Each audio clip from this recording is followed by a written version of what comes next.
안녕하세요. 반상근입니다. 이번 시간은 자본주의 가치에 대해서 이야기해 보도록 하겠습니다. 우리는 돈에 가치가 있기 때문에 욕심을 갖고 가지려고 합니다. 어떤 물건을 사고 구입을 할 때 돈이 있다고 하면 얼마든지 구입을 할 수 있는 거죠. 그만큼 돈에 가치가 있는 겁니다. 하지만 그 가치는 돈의 양에 따라서 또 다르게 되기도 하지요. 그래서 많은 돈을 가지려고 하는 욕심이 생기기 마련입니다. 하지만 내 마음을 돈으로 살 수 있을까요? 그럼 내 마음을 돈의 가치로 평가할 수 있을까요? 100만 원, 1000만 원, 1억을 준다고 하면 내 마음을 파시겠습니까?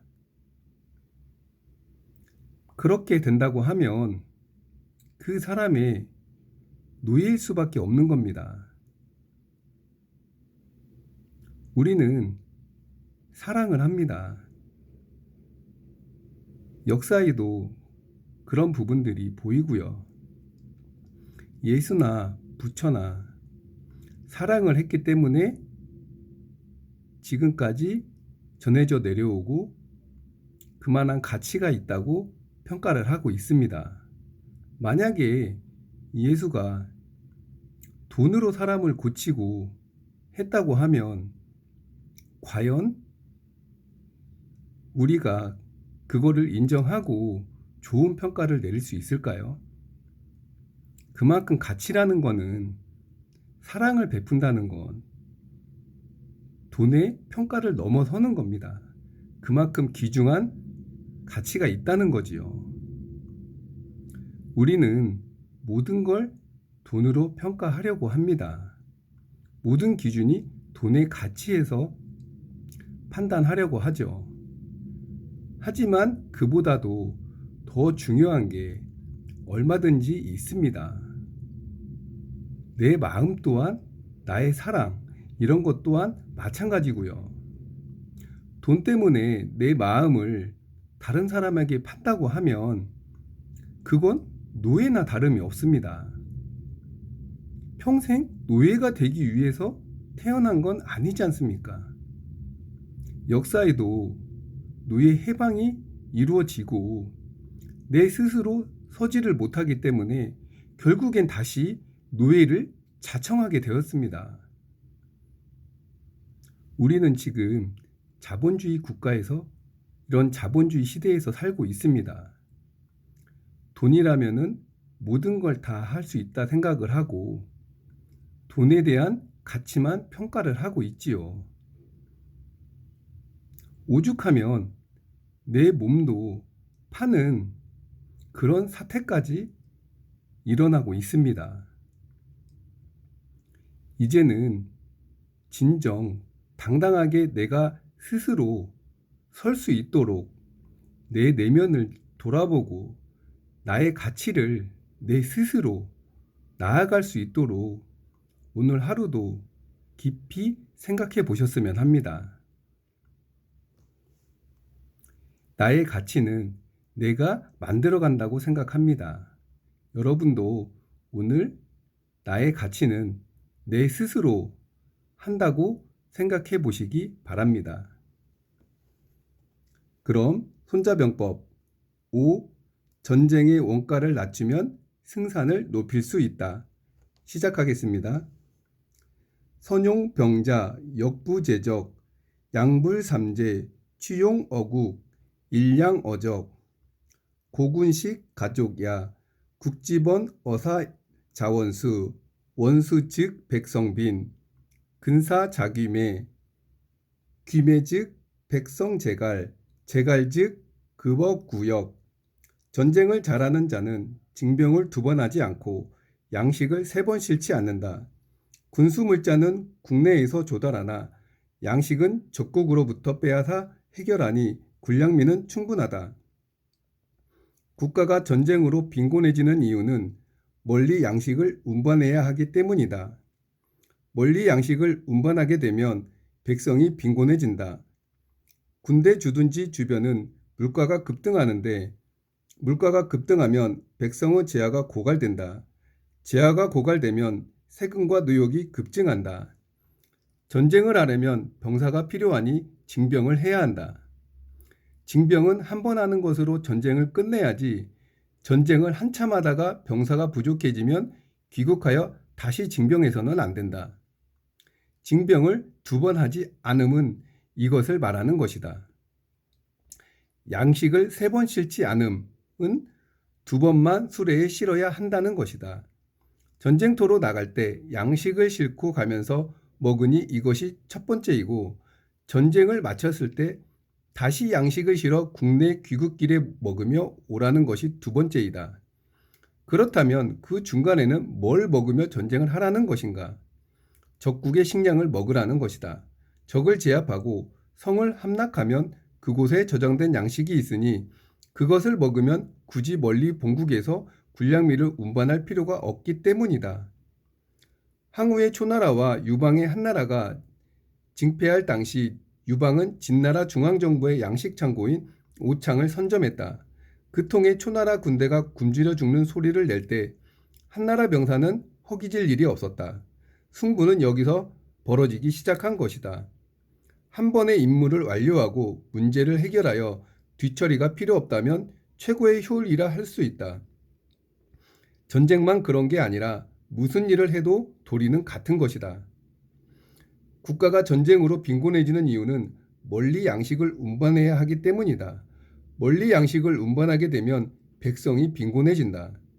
이 문제에 대해 두목은 아래와 같이 해설했다. 양식은 무겁다. 무거운 양식을 전선으로 멀리 운반하려면 소가 끄는 수레를 사람이 몰고 가야 한다. 농부가 농가리 소를 몰고 출동하면 누가 무엇으로 농사를 짓겠는가? 백성이 가난해지지 않을 수 없다. 관자에서는 이렇게 말했다. 양식을 300리 운반하면 나라의 1년 비축량이 소모된다. 400리 운반하면 2년 비축량이 소모된다. 500리 운반하면 백성의 얼굴에 주린 기색이 보인다. 따라서 제갈량이 북벌에 나설 때도 3년 양식을 모아야만 비로소 한 번 출정할 수 있었다. 위나라는 총나라의 군량미 상황을 훤하게 꿰뚫고 있었기에 제갈량이 언제 또 공격해 올지 알고 있었다. 군대 주둔지 주변은 물가가 급등하는데 물가가 급등하면 백성의 재화가 고갈된다. 군부대가 주둔하면 한꺼번에 그 많은 사람이 몰리게 되므로 주변의 물가가 급등하게 된다는 것이다. 특히 성을 포위하는 경우라면 더욱 그렇다. 청나라 때 태평천국에 난 당시의 일이다. 청나라 군대는 금능, 주변의 강북, 사령부와 강남, 사령부를 설치하고 몇 년 동안 금능을 포위했다. 사령부가 설치되자 그 주변으로 찻집, 술집은 물론이고 기생집, 아평굴까지 등장하여 엄청난 번화가로 변했다. 이에 물가가 뛰기 시작했고 주위 백성들은 고물가에 시달렸으니 그들의 재화는 고갈되지 않겠는가? 재화가 고갈되면 세금과 노역이 급증한다. 급히 세금을 올린다면서 언급한 이른바 구역은 춘추시대 노나라 성공의 구갑제를 가리킨다. 이에 대해 장애는 다음과 같이 해설했다. 국가의 재정이 위급해지자 구마다 전에 국방세를 부과했다. 기존의 국방세를 4배나 올렸다는 것이다. 어떻게 산출된 것인지 따져보자. 고대 징병제도는 토지와 인구수에 따라 규정했다. 삼어법에 따르면 이러하다. 6척은 1보가 되고 100보는 1무가 된다. 100무는 1부가 되고 3부는 1옥이 된다. 3옥은 1정이 되고 4정은 1읍이 된다. 4읍은 1구가 되고 4구는 1전이 된다. 병역의 징별은 전을 기준으로 했으며 전마다 정거 한 대씩 마련해야 한다. 정거는 한 대는 말 4필이 끌게 되므로 곧 말도 4필을 준비해야 한다는 것이고 또한 정거에 올라타는 갑사 3명, 그 뒤를 따르는 보병 72명, 그리고 16두의 소도 준비해야 했다. 따라서 군대의 규모로부터 국력을 대략 산출할 수 있다. 앞에서 천승지국을 언급했는데 천량의 정거와 함께 7만 5천 명의 병사가 있다는 뜻이다.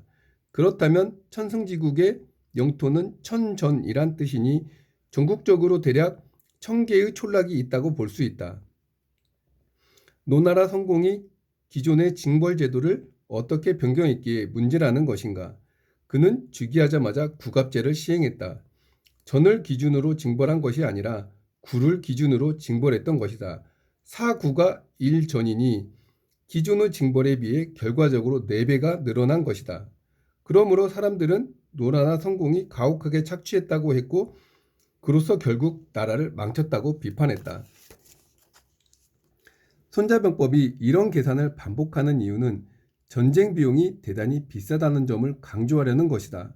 사람, 말, 소, 양식 등 준비해야 할 것이 간단하지 않고 또한 그에 따르는 비용이 만만치 않다. 전쟁의 원가가 무척 높으니 함부로 개전할 일이 아니라는 것이다. 그렇다면 우리는 역발상을 해볼 수 있다. 전쟁의 원가를 대폭 낮출 수 있다면 천하무적이 아니겠는가? 그건 마치 우리가 회사를 운영할 때 같은 물건이라도 더 싸게 만들 수 있다면 우리보다 비싸게 만든 회사를 시장에서 퇴출시킬 수 있는 것과 같다. 나폴레옹은 원가 절감에 착안하여 전쟁의 신기원을 일으켰다. 그것은 곧 인민전쟁이었다. 인민전쟁에서 무슨 원가가 절감되었는가? 인간 생명의 원가가 대폭 떨어진 것이다. 전쟁터에서 사람이 죽는 것을 걱정하지 않았다. 전선의 병력이 부족하면 언제든지 후방에서 징발하여 보충한 것이다. 장정만 수시로 징발한 것이 아니라 어린이와 부녀자까지 동원하여 전쟁에 투입했다. 그러므로 나폴레옹은 의기양양하게 말했다. 인명은 먼지보다 쌉니다. 매달 3만 명의 정도의 희생은 충분히 감당할 수 있다고 후원장담했다. 그런데 유럽의 기타 군주 휘하의 귀족 분대나 용병은 원가를 따질 때 나폴레옹보다 훨씬 비쌌다. 인민전쟁은 자원의 원가마저 대폭 떨어뜨려 국가의 모든 자원을 전쟁에 투입했던 것이다. 그런 점에서 본다면 모태똥은 손자의 사상과 나폴레옹의 발상을 극한대로 발전시킨 사람이다. 전쟁을 하게 되면 비용이 비싸다는 것을 강조하고 있습니다. 양식뿐만 아니라 준비해야 할 것이 만만치 않은 비용이 든다는 것이죠. 그 중에서도 인건비가 제일 비싸지 않을까 합니다.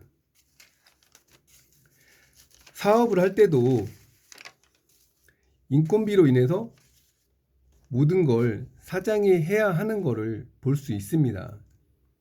그만큼 사업도 많은 비용이 지출되는 걸 볼 수 있습니다. 하지만 정확한 계산을 하지 않고 하면 비용 문제로 또한 어려움에 처할 수 있습니다. 자금의 압박이 오게 된다면 사업을 하는 게 아니라 대출에 빚을 위해서 사업을 하게 됩니다. 자금이 매번 부족하다 보니 무엇 하나 제대로 해볼 수도 없게 되는 거죠. 매달 나가야 하는 고정 비용과 공과금, 임대료, 재료비, 부대 비용 등이 매번 지출되기 때문입니다. 그래서 어느 정도 자금 여유를 확보한 후에 시작을 해야 한다는 겁니다. 나의 상황을 정확하게 계산하고 얼마가 지출이 되며 며칠을 유지할 수 있는지가 말입니다. 많은 자금을 갖고 시작하라? 이런 얘기가 아닙니다. 각자의 자금 사정은 다 다릅니다. 자금 계획을 정확하게 판단하고 운영할 거에 대한 계산이 필요하다는 겁니다. 무모한 도전으로 겪지 않아도 될 고통을 겪는 것은 귀중한 시간을 낭비하게 되는 겁니다. 손자병법에서도 전쟁은 한 번에 제대로 하라고 했습니다. 물론 실패를 통해서 배울 수도 있습니다. 자금의 여유가 넘친다면 그렇게 해도 좋습니다. 하지만 자금이 충분치가 않습니다. 그러면 다른 사업장에서 경험도 해보고 어떻게 운영하는지 직접 부딪혀 볼 수도 있습니다. 현실적으로 볼 수 있기에 생각만으로 계산하는 것보다 여러 변수들과 상황들이 어떻게 비용으로 계산되는지를 알 수 있게 되는 거죠. 나는 돈이 없으니까 할 수 없다고 가만히 있다고 하면 평생 가만히 있고 안 되는 겁니다. 내가 하고자 하는 마음이 있다면 무엇이든지 찾을 수가 있습니다. 성공한 CEO들이 넉넉한 환경에서 성공한 사람은 단 한 사람도 없습니다. 현재 처한 상황에서 내가 할 수 있는 게 뭐지? 하면서 스스로 물어보고 질문하고 헤쳐나가야 됩니다. 전부 행동으로 옮기는 거죠. 가만히 앉아서 머리로 생각만 하고 그렇게 한다면 과연 성공할 수 있을까요? 100억 부자가 가만히 앉아서 탄생하는 건 아니지 않나요? 찾아다니고 발로 뛰고 만나보고 부지런히 해도 어떻게 될지 정말 모릅니다. 그만큼 열심히 부지런히 뛰어야 시도가 된다는 거죠. 막연한 생각과 그냥 상상만으로는 귀중한 시간을 스마트폰에 허비하지 않길 바랍니다. 나는 왜 이 일을 하는지 질문해 보면서 말입니다. 만약 먹고 살기 위해서 하는 답을 하신다면, 그렇다면 이 질문을 해보시면 어떨까요? 나는 무엇을 하기 위해 태어났는지 질문해 보시기 바랍니다. 나를 진정으로 알고 나는 무엇을 좋아하며 무슨 색을 좋아할 때, 또한 언제 웃으며 무엇을 바라볼 때, 무엇을 할 때 행복한지 알아야 하루하루가 매일 행복할 수 있습니다. 내가 무엇을 좋아하고 왜 이 일을 하는지 모르는데 행복할 수는 없습니다. 스스로 당당한 내가 될 때 세상을 있는 그대로 볼 수 있는 겁니다. 창가에 따뜻한 햇살과 떨어지는 낙엽 또한 느껴보시기 바랍니다. 오늘도 나를 칭찬해주고 따뜻하게 안아주시길 바랍니다. 그럼 저는 다음 시간에 뵙겠습니다. 감사합니다.